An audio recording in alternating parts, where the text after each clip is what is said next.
Avez-vous des doutes sur le Messie? Au début de votre vie chrétienne, vous étiez peut-être certain de votre foi. Mais les circonstances, les attaques vous ont fait mal et des doutes ont pu en ressortir.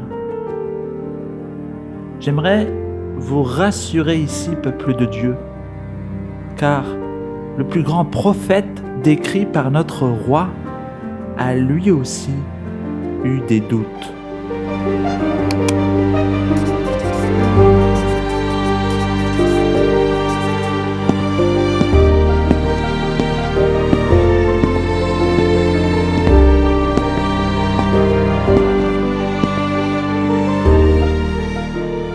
Bonjour frères et sœurs, bienvenue au Kéritz, le lieu où Élie se cacha pour être protégé et fortifié par le Seigneur. Que la grâce et la paix de Jésus-Christ soient avec vous tous. Parfois, les circonstances semblent conspirer contre nous.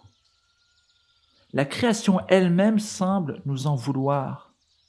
Les forces du mal s'acharnent et s'attaquent à notre foi. Peut-être avez-vous commencé votre marche chrétienne avec une foi solide, certaine, qui vous paraissait inébranlable. Mais vous avez été confronté à des difficultés, des revers puissants, des incompréhensions de la parole et maintenant vous vous demandez si tout cela est vrai. Peut-être avez-vous eu un ami chrétien qui s'est montré peu fiable et vous vous demandez sur quoi d'autre vous avez été trompé. Vous avez connu la perte d'un parent cher, connu un abus d'autorité ou encore élaboré une perception d'avoir été abandonné par Dieu dans un moment crucial de votre vie.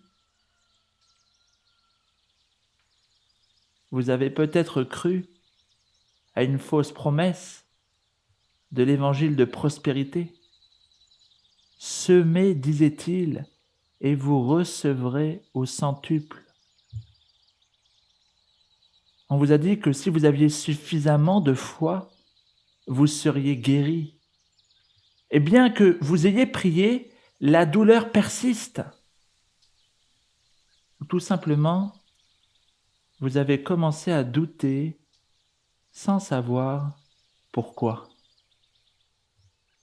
Une chose est sûre, mes amis, la certitude dans la foi n'est constante pour personne. Personne, pas même le plus grand prophète de la Bible. Jean-Baptiste avait dit en Jean chapitre 1 verset 29 « Voici l'agneau de Dieu, celui qui enlève le péché du monde. » Dès sa conception, Jean avait été appelé à la foi.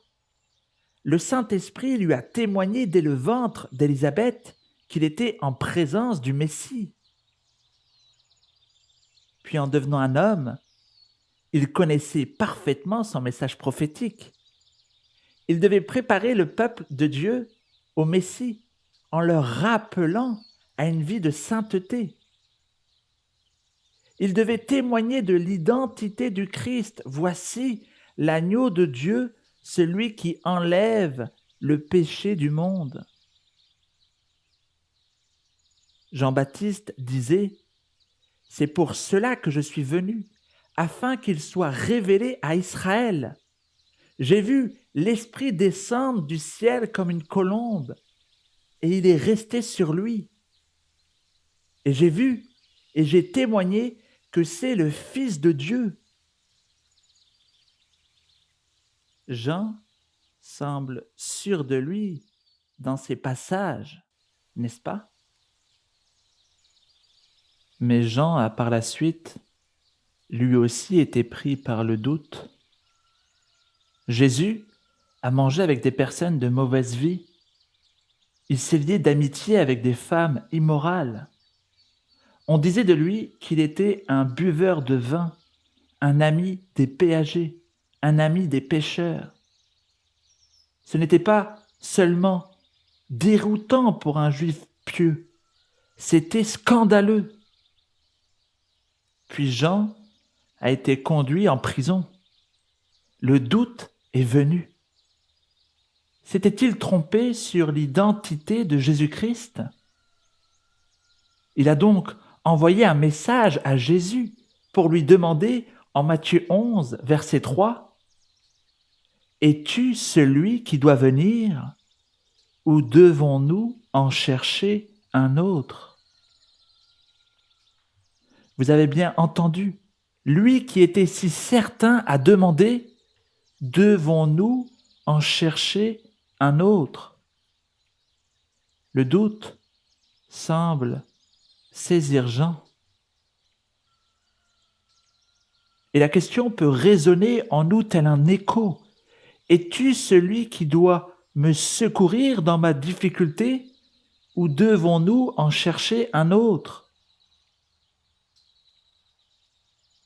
Mais observez l'amour, la patience de Jésus notre roi. Il n'a pas répondu à Jean en lui faisant honte, mais il lui a rappelé le véritable appel du Messie. Il lui a donné des preuves. Allez annoncer à Jean ce que vous entendez et voyez. Les aveugles recouvrent la vue, les boiteux marchent, les lépreux sont purifiés, les sourds entendent, les morts ressuscitent et la bonne nouvelle est annoncée aux pauvres. Puis Jésus s'est vanté de Jean. Il a dit, parmi ceux qui sont nés de femmes, il n'en est pas paru de plus grand que Jean le Baptiste. Jésus s'est vanté de Jean alors que celui-ci a douté de lui. Peuple de Dieu, écoute, Jésus s'est vanté de Jean alors que celui-ci a douté de lui. En réfléchissant à votre doute, êtes-vous capable d'identifier les enseignements ou les événements spécifiques qui ont attaqué ou affaibli votre foi? Qu'avez-vous cru qui s'est avéré faux? En qui avez-vous eu confiance et qui s'est avéré indigne de cette confiance? Demandez au Seigneur de vous accorder la grâce de voir comment ces circonstances ont alimenté votre doute. Demandez-lui de vous aider à comprendre et à reconstruire votre foi. Enfant de l'Alliance, tu ne fais pas honte à Dieu, mon ami. Si tu es dans une démarche sincère et que des doutes t'envahissent sur le Messie, il entend tes doutes et il veut les estomper. Que Dieu guérisse les plaies de ton âme comme il l'a fait à Jean-Baptiste en te donnant des preuves afin que tu crois. Jésus se vante de toi quand même tu le renies. Jésus se vante de toi quand même tu le renies. Son amour attire. Il veut t'accueillir, mon ami. Repentons-nous de nos doutes et courons dans les bras de notre Père.